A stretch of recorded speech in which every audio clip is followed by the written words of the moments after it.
Allez, soit epsilon strictement positif fixé. On écrit les phrases suivantes.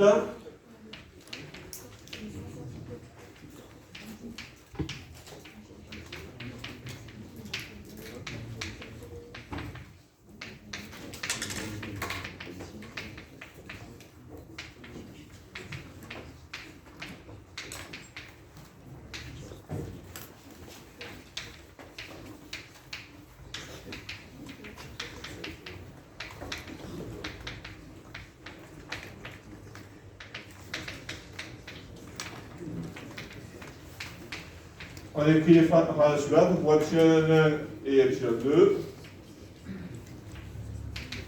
égale par exemple à 1,5 d'epsilon. On a, quel que soit x appartenant à V, vérifiant x supérieur ou égal au max de A1 et de A2. On a que valeur fluide f plus g de x moins petit l1 plus petit l2, c'est égal à f de x moins l1 plus g de x moins l2. On coupe en deux grâce à la première inégalité triangulaire.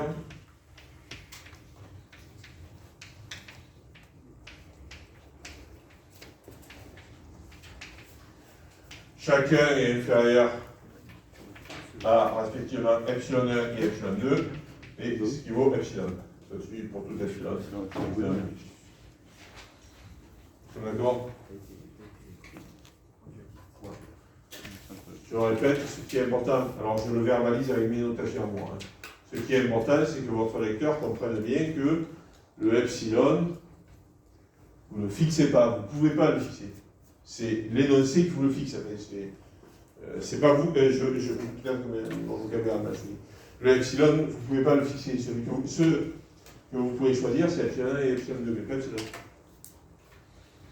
ne faut pas que votre rédaction soit mitigée là-dessus, il faut être clair et net. Ça, je ne comprends pas. Par exemple, si on marque epsilon est égal à epsilon 1 plus epsilon 2, ça ne marche pas. Si on... Eh ben, c'est le point. Ouais, mais c'est ça, c'est que si vous écrivez ça, on risque de comprendre que c'est epsilon que vous... Mathématiquement, l'égalité est symétrique. Mathématiquement, l'égalité est symétrique. Et en fait, c'est une égalité de définition, c'est-à-dire c'est une affectation que vous écrivez. Ok. D'accord. Alors, enfin, c'est incontestablement l'égalité est symétrique, mais là, c'est un reçoit que vous écrivez, en fait. D'ailleurs, je crois que ça se fait plus trop. Mais enfin, il y a toujours des profs qui le font, et ils ont peut-être pas tort, qui dans ce cas-là écrivent quelque chose dans ce goût-là. Peut-être que vous avez eu un prof au lycée qui vous le faisait. Pour distinguer l'égalité d'affectation et l'égalité de cours. Donc, personne n'a jamais rencontré. Non. Bon. C'est une manière d'écrire pour bien comprendre que c'est une égalité d'affectation. C'est-à-dire, peut-être que vous avez rencontré ça. Certains ont rencontré ça, notamment un regard de ce qu'on fait en informatique, pas l'informatique, dans les calculatrices, souvent quand on écrit avec la touche flèche vers la gauche. C'est pas du tout symétrique. Hein. C'est bon? Alors, on va écrire très rapidement pour x qui tend vers moins l'infini. C'est facile. Je vais prendre un trait de couleur. Tac. Et puis après, je convertirai la vidéo en noir et blanc. Alors, il suffit de changer, c'est très très simple. Il suffit de changer ça. Déjà les plus par moins l'infini.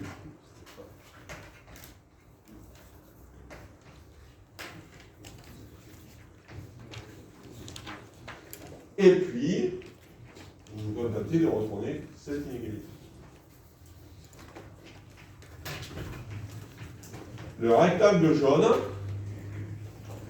vous retournez l'inégalité x est plus petit que 1.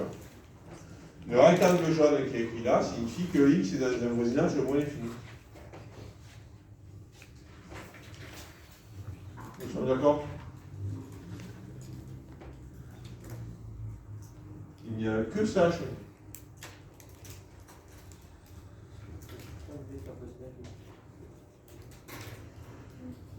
Ah oui, oui, si, j'ai oublié. En fait, j'en ai tous les plus à infini à moins l'infini. J'en ai oublié. J'en ai oublié un. C'est bon.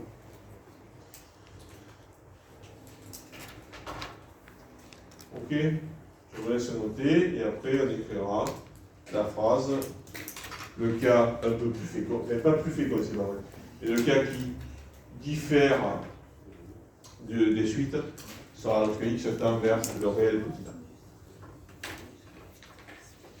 C'est bon pour tout le monde? Allez, je vous laisse noter, si vous le souhaitez. Notez que ça ne doit pas être la notation, mais sûrement poly, vous avez les avez tapés, tout ça.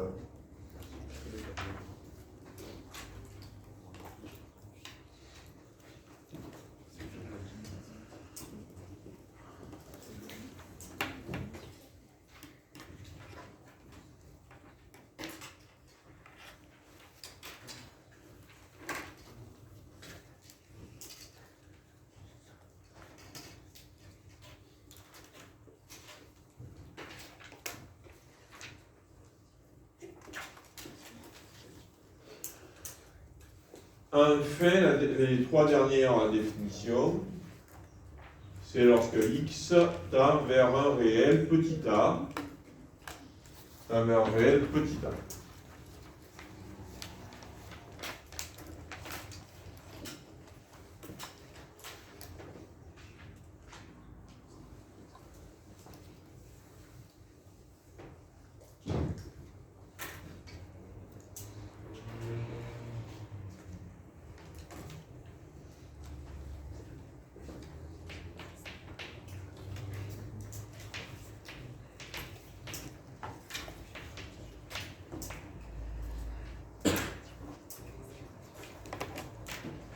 Alors, il y a quand même un point à préciser qui diffère légèrement. C'est que maintenant on considère soit V, soit F de fonction définie sur V à valeur dans R, où V est un voisinage de A. Alors ça va légèrement changer. Parce que c'est pas vrai. On ne va pas regarder cette situation. Éventuellement, V de A.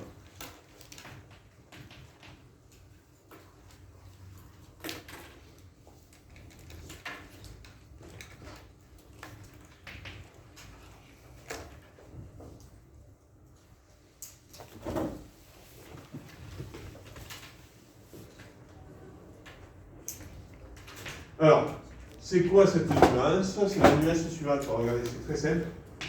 J'ai envie de regarder la limite de cette fonction en 0. Si vous voulez regarder la limite de 2 sur x à 0, ben vous regardez la limite de 2 sur x à un point là qui n'est pas dans l'ensemble de définition. Et donc, R étoile ici, c'est bien un voisinage de 0, privé de 0. C'est d'accord? Voilà. Là, on regarde la limite lorsque A n'est pas toujours dans l'ensemble des définitions. Et alors, qu'est-ce qui change? Eh bien, il change quasiment rien. Il change, bien sûr, les x qui tendent vers A. Je vais prendre le quasiment rien. Maintenant, c'est petit a, là.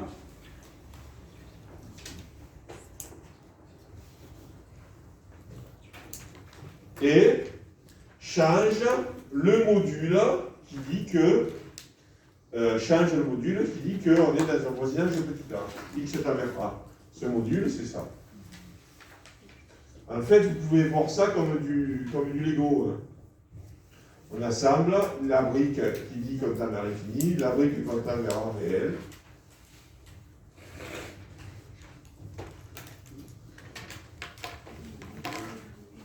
Maintenant, je vais mettre la brique qui dit qu'on tend vers A. Et donc, je vais prendre une dernière couleur. Est-ce que j'ai une dernière couleur?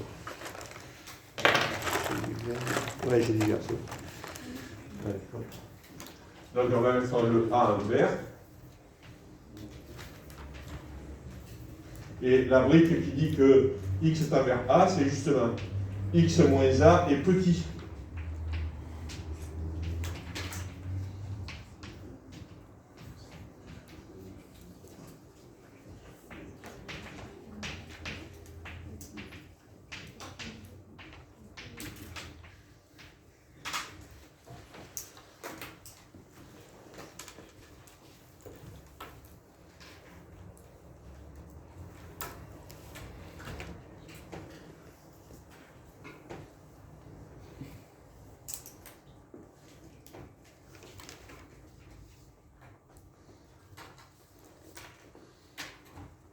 On va faire un exemple de propriété opératoire.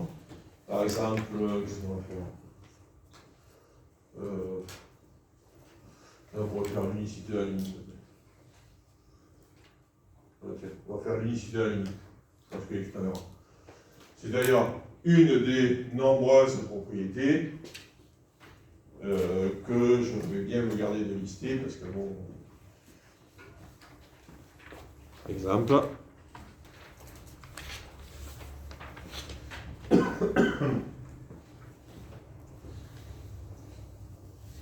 Unicité de la limite lorsque x est A.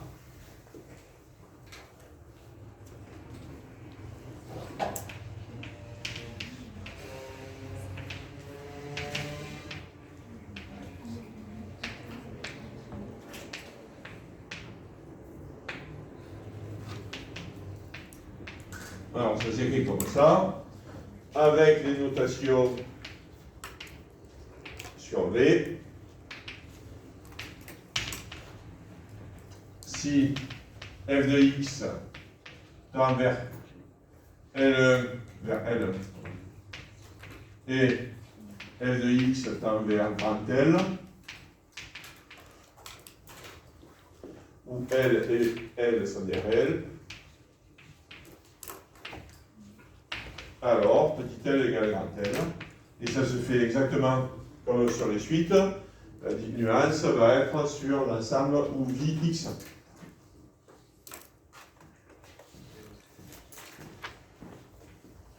Par l'absurde, si petit l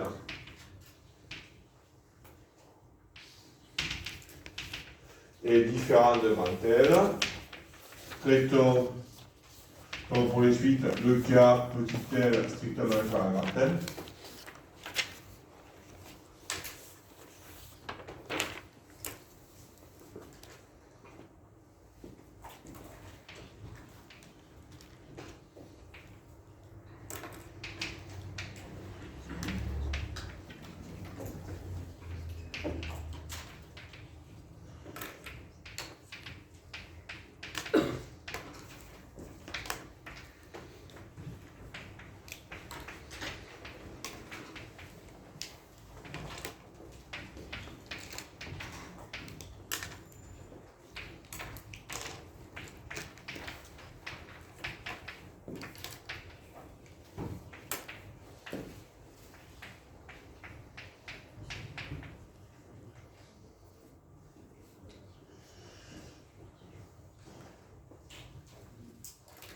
L'esprit, c'est que f de x va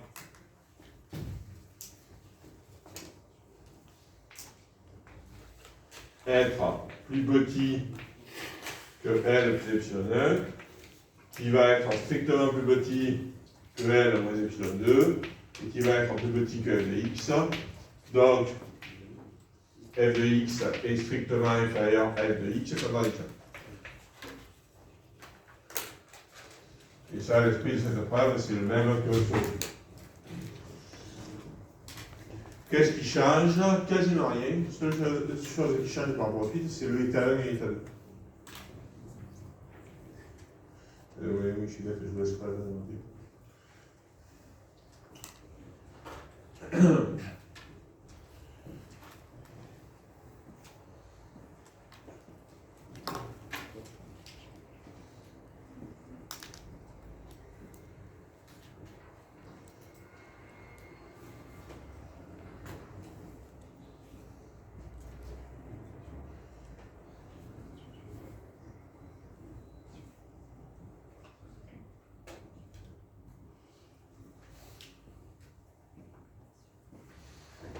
Donc je suppose que f de x tend vers petit et grand L.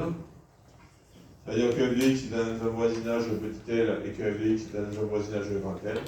Eh bien, je règle mes epsilon pour que ces deux voisinages soient disjoints. C'est-à-dire, je règle epsilon 1 et epsilon 2 pour avoir petit l plus epsilon 1 strictement inférieur à grand L moins epsilon 2.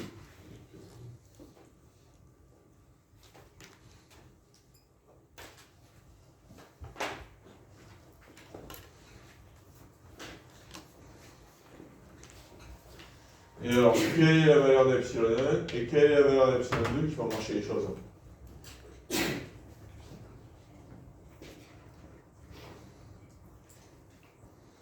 C'est pareil que pour les fuites, c'est quoi le epsilon qui marche?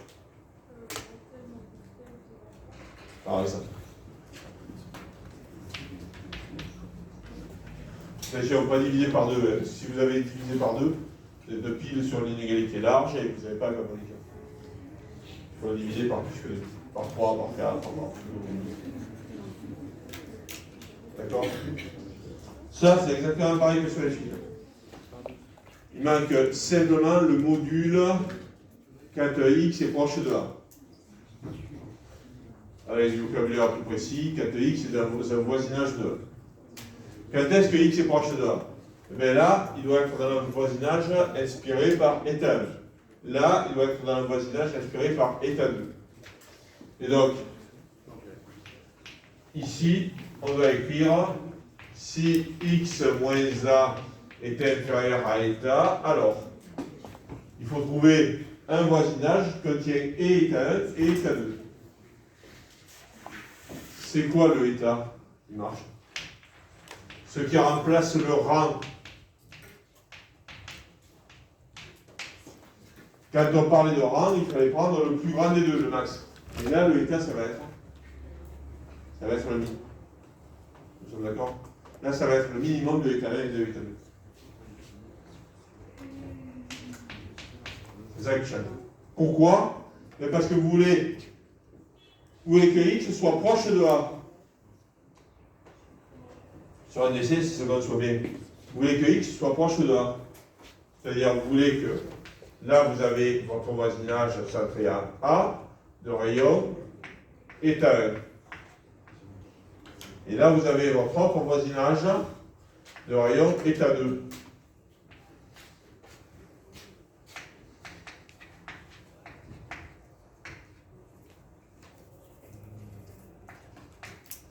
Eh bien, vous voulez que x soit suffisamment proche de A pour entrer dans les deux voisinages. Et donc, le état que vous devez prendre, ce n'est pas le maximum, c'est le minimum de l'état 1 et de l'état 2. Si vous prenez le maximum, il y a un risque pour que x soit au-delà de... juste dans cette frange. Et là. C'est clair ça ou c'est bon? Je vais peut-être refaire un dessin plus grand et moins confidentiel.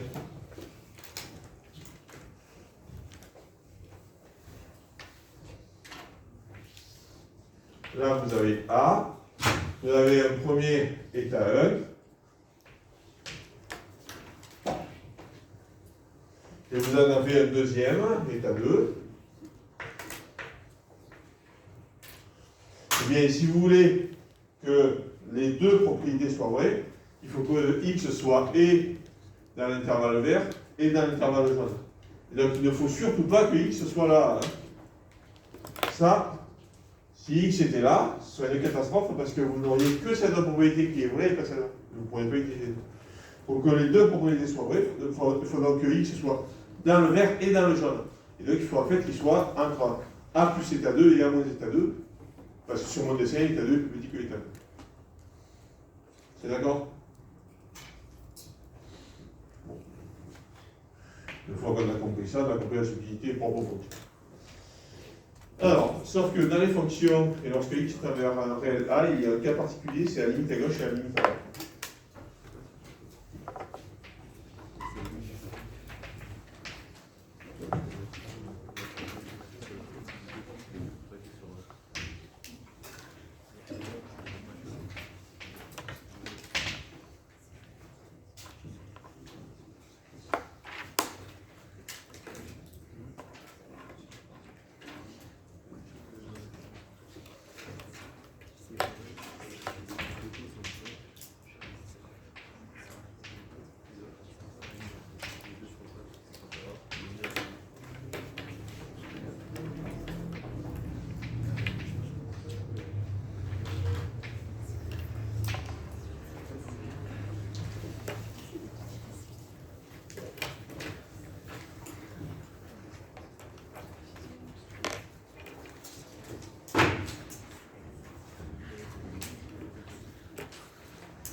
Alors,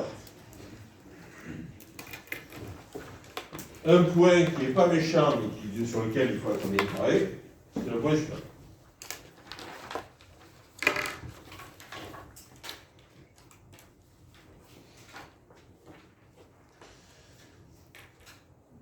Est-ce que je peux effacer? Oui, c'est bon. La définition que j'ai écrite là, naturellement, il manque chaque fois une barre. Hein. Il manque un bout à l'intervalle. Je vais l'écrire maintenant en vous précisant d'où ça sort.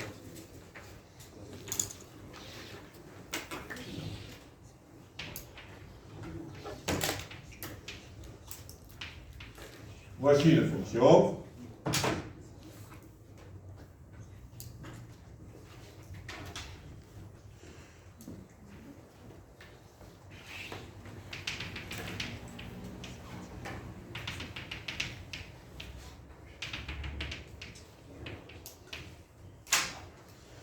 Je pense que tout le monde sera d'accord pour dire qu'on a envie de dire que, sur mon dessin, la limite à droite de f, c'est L2.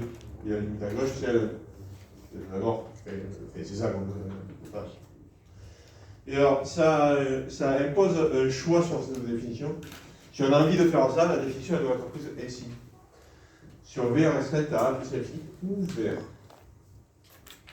Par définition, quand vous regardez la limite à droite et la limite à gauche, vous ne regardez pas la fonction en A. Par définition.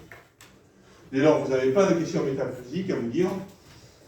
Par exemple, quand vous regardez la limite de f à droite, en A, ça veut dire que vous faites tendre x vers A sans jamais l'atteindre. Et donc vous n'avez pas à vous dire, ah ouais, mais qu'est-ce qui se passe si on a un chemin particulier qui fait surface sur A? Mais non, on s'en fout. Ça veut dire qu'il n'existe pas ce chemin particulier. Puisque par définition, on exclut A de l'ensemble sur lequel on regarde. Ainsi, sur mon exemple, j'ai évidemment que la limite de f de x, quand x est vers A à gauche, je vous rappelle que quand x est vers A à gauche, ça note à gauche, pardon, A moins, c'est L2. Ça se note aussi limite de x tend vers A en étant inférieur à A strictement ou inférieur strictement à 0. Il y a les trois notations. Dans le programme officiel, il n'y a plus que deux. Je ne sais plus s'il prend celle-là avec 0 ou pas. Bon, je vais prendre celle-là. Il faut qui a le très grand mérite de vous rappeler que c'est strict. C'est pas énorme. Ok. Et alors, évidemment, va arriver la question. Et que dire de la limite de cette fonction en A tout court? La fonction que je vous ai dessinée là au tableau, quelle est sa limite en A? Je ne sais pas si vous saurez l'affirmer, j'aurais affirmé. Qu'est-ce que vous allez me dire?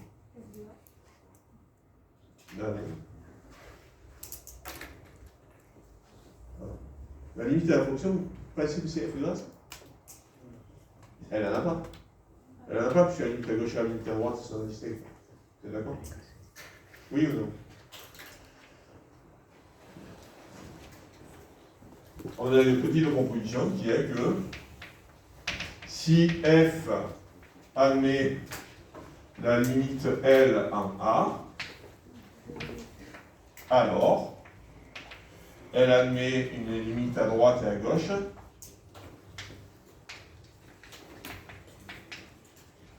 qui valent aussi L.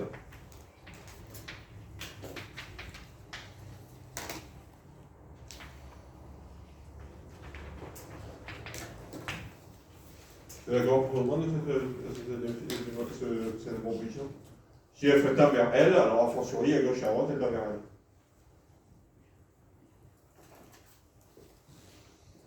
Comment faire la preuve? Ben, regardez, je vous montre au vidéoprojecteur.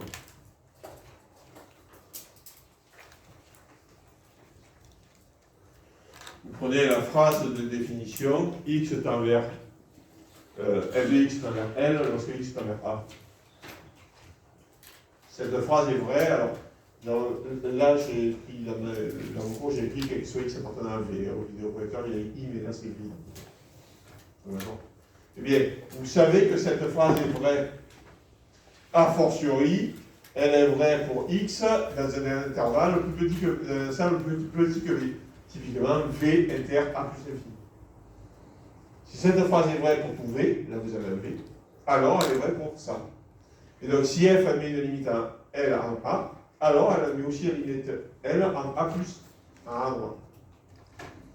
Nous sommes d'accord? Et pareil en A.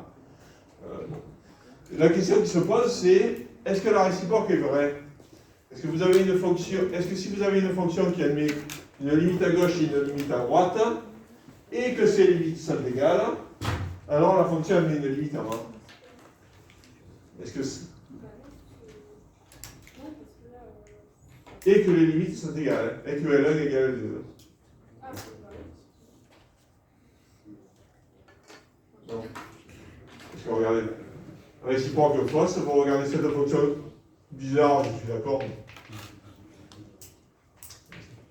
Regardez cette fonction bizarre. Ok. Sauf que là, elle a un trou. Voilà. Cette fonction admet une limite à gauche et à droite, qui sont égales, mais c'est pas égal à L2, il y a des prochains. D'accord. Donc la réciproque est fausse. Cette fonction-là n'admet donc aucune limite à 1. Ok. Bien.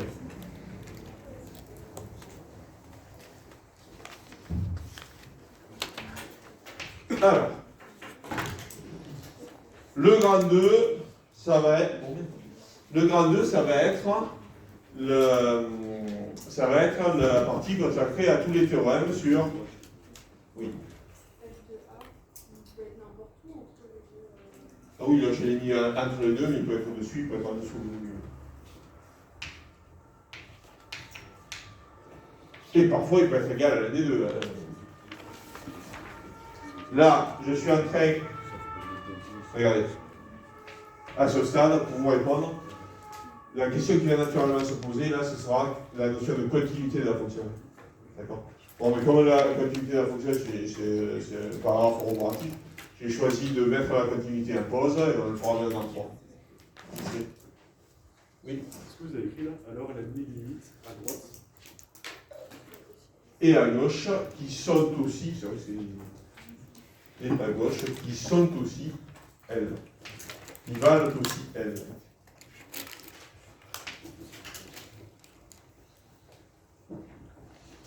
Donc maintenant, la question qui va se poser, ça va être la notion de continuité, mais pour faire la continuité, je préfère mettre en pause, d'abord obtenir tous les théorèmes du genre théorème des gendarmes, théorème suite of bon, voilà.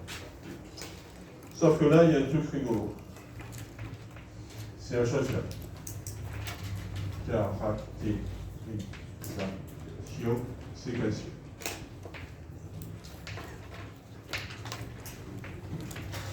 Le truc rigolo, c'est que donc, demain, on est parti pour écrire le théorème des gendarmes, le passage de l'égalité large à limite. Bon, voilà. Oui, sauf qu'il y aura 9 cas étudiés pour chaque théorème. Ça va être atroce. Évidemment, on ne va pas tout faire. Mais il y a une manière un petit peu difficile, mais très intellectuellement très satisfaisante, qui permet de brosser les 9 cas d'un seul coup d'un seul. C'est ce qui s'appelle la caractérisation séquentielle. La caractérisation séquentielle, ça dit la chose suivante. C'est un théorème dont la démonstration malheureusement est un peu ardue. Et ce n'est pas étonnant que la démonstration soit ardue parce que ce théorème va nous permettre ensuite de balayer les 9 cas d'un seul coup d'un seul en 2 lignes. Voilà. Soit F, définition V, à valeur dans R.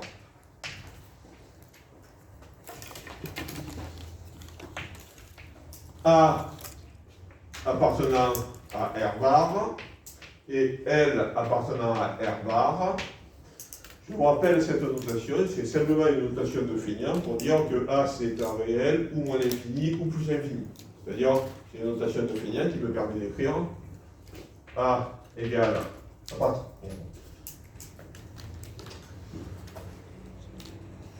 A appartient à R, où A égale plus l'infini, où A égale moins l'infini, et L appartient à R, où L égale plus l'infini, où L égale moins l'infini. Il n'y a rien de théorique là-dedans, c'est simplement un raccourci de notation. Avec la précision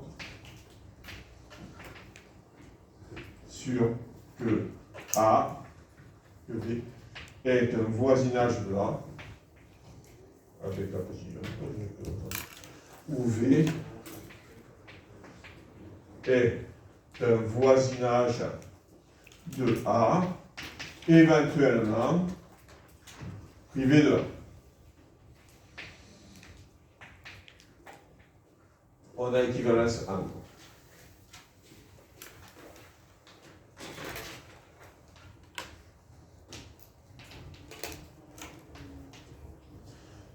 Premier point. Limite, lorsque x tend vers A, de f de x égale L, et petit de i. Pour toute suite U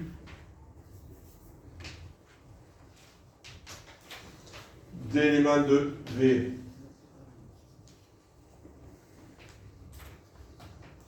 qui tend vers A, on a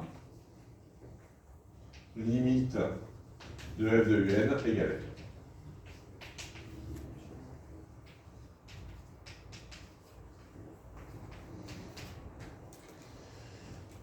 Alors, deux remarques. Et puis malheureusement, il va être trop tard et on ne pourra pas démontrer ce théorème, on va le mettre. Alors, deux remarques. Non, je ne vais pas le mettre. Ne vous leurrez pas. Il y a un sens qui est super simple, que vous connaissez depuis des lustres. Le sens I implique 2I. C'est une équivalence. Hein. Mais le sens I implique 2I, c'est tout simplement la composition de limite.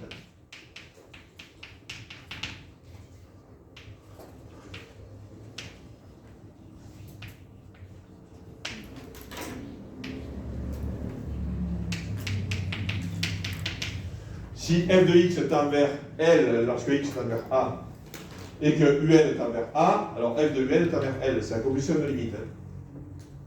D'accord?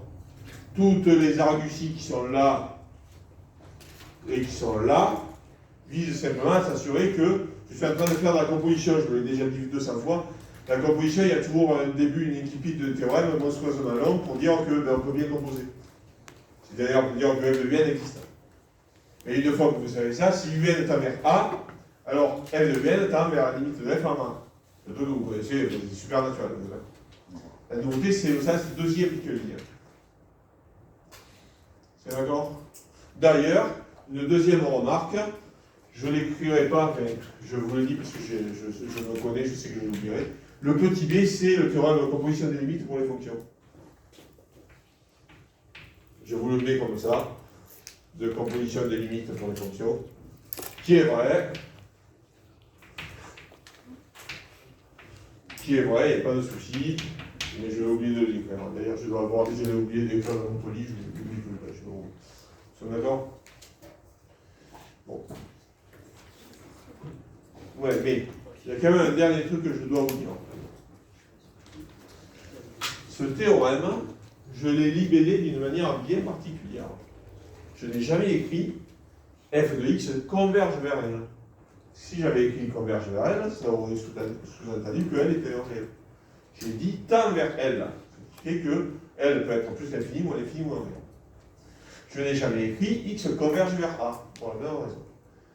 Ça veut dire quoi? Ça veut dire que quand on utilisera ce théorème, on sera super content parce que ce théorème, il marche dans 9 situations distinctes.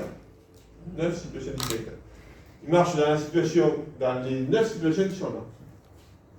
Vous êtes d'accord? Donc ce théorème, en fait, il est très très très puissant. Mais il nécessite 9 preuves différentes. Il nécessite une preuve par situation. On ne va pas faire les 9. Vous êtes d'accord? Il nécessite une preuve par situation. C'est pas étonnant que ce théorème soit d'une démonstration assez ardue, parce qu'il n'est pas dur en soi, mais il rassemble plein de cas distincts. N'est-ce pas? Il nous permet d'écrire, là, on a écrit 9 cas. Avec ces quelques symboles, on a écrit 9 cas. Eh oui, mais certes, la manière d'écrire est très succincte, mais derrière, il y a les 9 cas, c'est 9 réalités différentes. Donc, il faudrait écrire les 9 phrases différentes, on ne va pas tout faire. Oui. Le B, c'est après le A. C'est ce que je vais oublier de vous écrire de net. C'est d'accord pour tout le monde? Et donc, il faut faire cette preuve dans les 9 cas. Et puis en plus, c'est rigolo parce que c'est une équivalence. Donc, il faut faire les 9 implications dans un sens et les 9 implications dans l'autre. Il y a juste 18 preuves à faire. D'accord? Donc, ce que je vous propose de faire, c'est, pour demain, vous réfléchissez à une implication, l'implication, une implication dans un cas et une autre implication dans l'autre. D'accord? Et on les corrigera. Et puis, bon, ça fera 2 sur 18, c'est déjà pas mal. Voilà.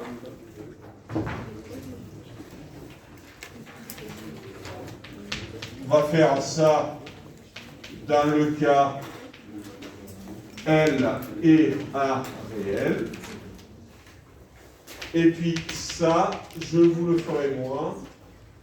Enfin, je vous le ferai moi. Je vous ferai les deux. Vous pouvez réfléchir, mais le deuxième examen, c'est beaucoup plus difficile. Vous pouvez réfléchir, mais quelqu'un le fera. Allez, dans les deux, dans le cas L réel et A plus l'infinité.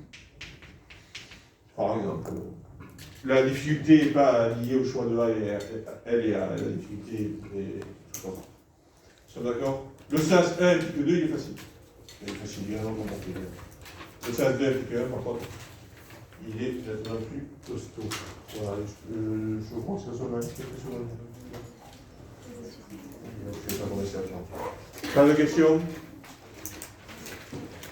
Ok, allez, ça